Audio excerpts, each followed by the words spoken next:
हम खासतौर से जो दूर दराज से पेशेंट्स आते हैं उनको हम अवेयर करते हैं, छोटी छोटी चीजों को लेकर के उनको बताते हैं कि उनको क्या करना है और क्या नहीं करना है। छोटी छोटी बातें इसमें बताई जाती हैं उनको अवेयर करने के लिए, उनको समझाने के लिए, उनके काम की कुछ बातें बताई जाती हैं। और ये हमारा 5वां दिन चल रहा है। आज भी 2 डॉक्टर्स आपके सामने आएंगे और अपना बताएंगे आपको कुछ चीजों के बारे में। जैसे हम लोग टीका उका लगाते हैं, वो लगाना चाहिए नहीं लगाना चाहिए, उसके बारे में ये डॉक्टर साहब को बताएंगे। और दूसरे ये बीमारी बहुत चलती है आजकल, कीड़े की बीमारी, उसके बारे में आपको बताएंगे कि उसका क्या खाएं क्या नहीं खाएं, किस तरह से आप बच सकते हैं, उसके बारे में 2 डॉक्टर्स आपको दो बातें बताएंगे। तो पहले डॉक्टर समीउल्लाह हैं। मैं उनसे गुजारिश करता हूं कि वो आए और अपने आप जो है वो टीके के बारे में आप बताएं। उनका टॉपिक है कोविड-19 और इम्यूनाइजेशन शेड्यूल, उसको बताएंगे आपके सामने डॉक्टर समीउल्लाह। हेलो एवरीवन, मैं doctor Samiullah, department of PhD. आज का जो टॉपिक है वो है कोविड-19। नाम तो सुना ही होगा। ये अलग अलग तरीके से कभी कोविड-19, कभी SARS-CoV-2, कभी कोरोना के नाम से हमारे पास आ रहा है। लेकिन आखिर ये बला है क्या?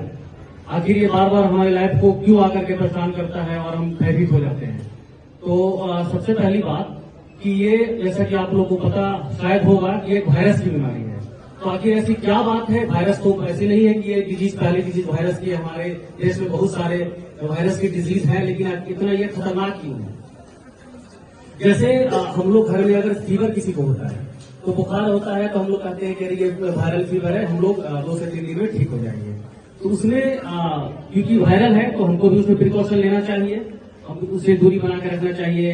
जो कोविड के दौरान जो प्रिकॉशन बताया गया था वो हम इसमें भी लेना चाहिए। लेकिन असल में होता क्या है कि जो वायरल फीवर जो है वो कहीं ना कहीं से उससे अफेक्टेड होते रहते हैं, तो जिसकी वजह से वो वायरस हमारे अंदर जो आता है तो हमारा बॉडी उसके खिलाफ इम्यून पैदा करके उसको उस लायक नहीं बनाता है कि उससे हमारी जान चाहिए।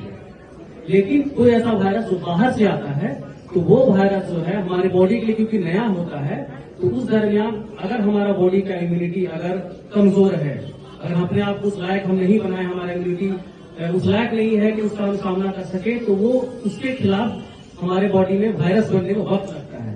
तो इसी दौरान जो वक्त लगता है, तो जो कोविड का जो वायरस होता है बहुत तेजी से फैलता है। तो हमारा बॉडी अगर मजबूत नहीं है तो वो वायरस हमारे ऊपर हावी होता है और हम यहां तक कि मौत के शिकार हो जाते हैं। तो आखिर ऐसा क्या है कि जिससे इससे हम बचे?